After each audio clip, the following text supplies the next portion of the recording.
everyone, and welcome back to Story of the World Highlights. Today we're going to be talking about Chapter 9, the 30 Years' War.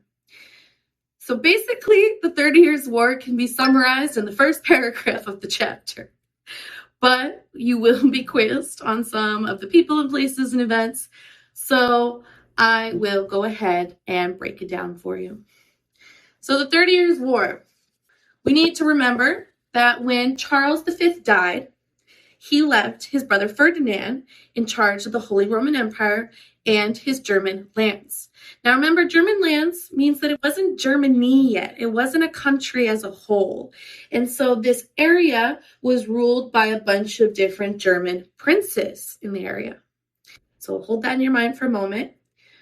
Ferdinand was the new Holy Roman Empire and king of the German lands. And when he died, his son Maximilian became king. And when Maximilian died, his son Matthias became king.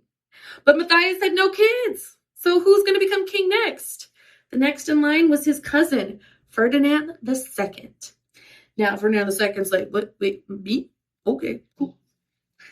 And back to our German lands. Now, in the German lands, it had been a tradition that the prince of the land got to determine what religion was practiced in those regions. And so if the prince was Catholic, he would say, we're Catholic. And if he was Protestant, we're Protestant. Now, out of all of the princes, the majority of them were Protestant. And remember, Holy Roman Empire is Catholic. So Ferdinand II is Catholic. Now, Ferdinand II didn't really like Protestants and would always give favor to Catholics. And finally, some Protestants in Bohemia and their prince had had enough. And they decided that they wanted to fight against Ferdinand II. And so he said, we are tired of our Catholic Ferdinand. And so the people of Bohemia marched to where two of the local officials were, because Ferdinand wasn't in Bohemia at the time.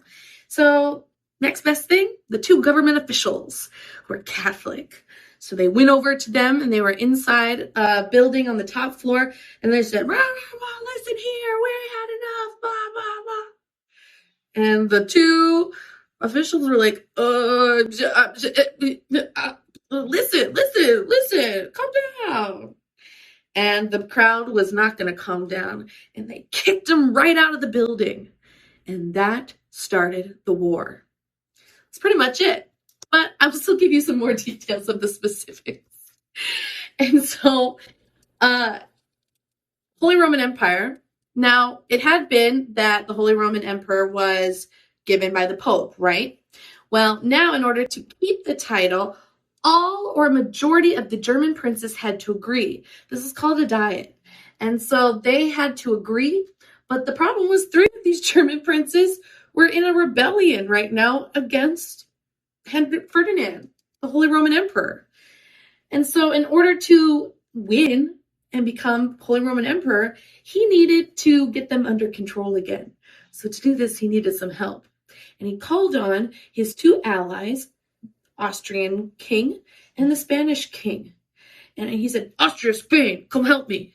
Now, Austria and Spain were also Catholics. So, of course, Catholics, we stick together. And they said, we got you. And they came in with armies and they destroyed the rebellion in Bohemia. And Ferdinand won and became the Holy Roman Emperor. Now, some of the other Protestant princes who weren't part of the rebellion had been just watching like, he destroyed Bohemia. He gave all of the land and things in Bohemia to Catholics. What if he tries to do that here? And other countries were like, the Holy Roman Emperor, super powerful dude, partnered with other countries to destroy Protestantism? England, Netherlands, and Denmark, in particular, the neighbors of Germany, were like, we're Protestant. What if he plus them attacks us? So everyone was getting a little nervous. And finally, the king in Denmark, Christian, had had enough. He was just like, I'm not going to sit around and wait for them to attack me. I'm going to attack first. So he went and he attacked the Holy Roman Emperor. Now, he wasn't doing that well. He wasn't that organized in battle. And the Swedes, north of Denmark, were watching in horror. They were like, if they lose, Germany takes over Denmark. And then what's next? Us?